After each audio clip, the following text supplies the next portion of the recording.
Good afternoon, big brother. Well then, first eviction up. Very exciting, very interesting. I was concerned that I might have been nominated for eviction. So I've put a few noses out of joint in the last week or so, but no, people have seen my worth, which I'm very glad about.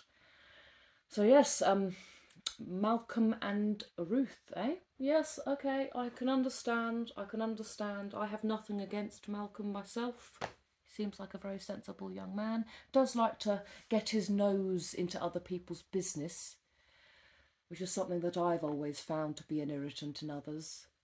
But otherwise, a sensible young man. Maybe not quite the exciting and interesting housemate that the young viewers are looking for, but I certainly think he adds a great deal to this collection.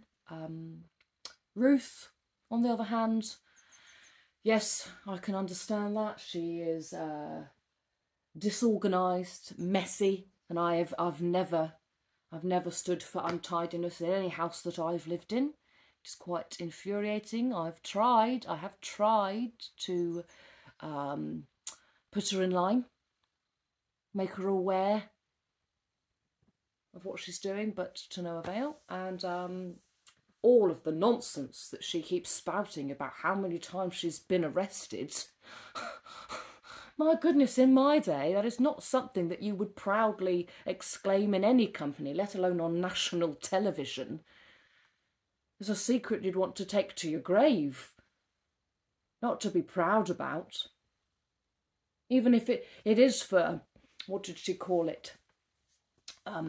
Extinction Rebellion.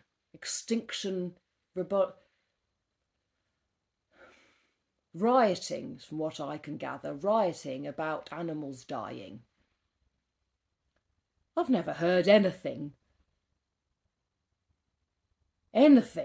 that's made less sense.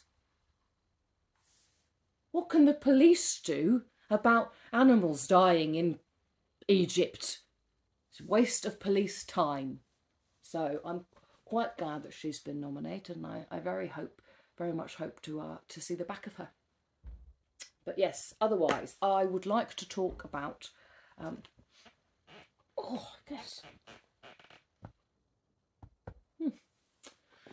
I'd like to talk about an incident that happened earlier this week. I'd like to clear the air with you, Big Brother, and with the viewers at home. I am a little concerned that perhaps my intentions did not appear as they were. It is about Thora, young Thora. Now, she apparently had a close call with a milk float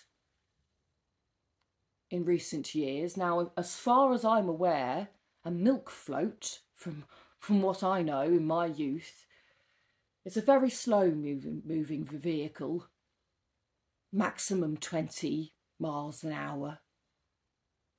So to be nearly hit by a milk float can't have been the most dramatic event of this woman's life, and yet it is all she blooming talks about. And every night when we're trying to sleep, I'll have dropped off and she's screaming and crying and ranting and wandering around the house, crying about milk. Now, I'm afraid I reached the end of my tether. I do not believe this woman. I think it is all a cry for attention. She wants the viewers' eyes on her, despite the fact that she has nothing to say of value. And so I'm afraid I called her out at breakfast the other day.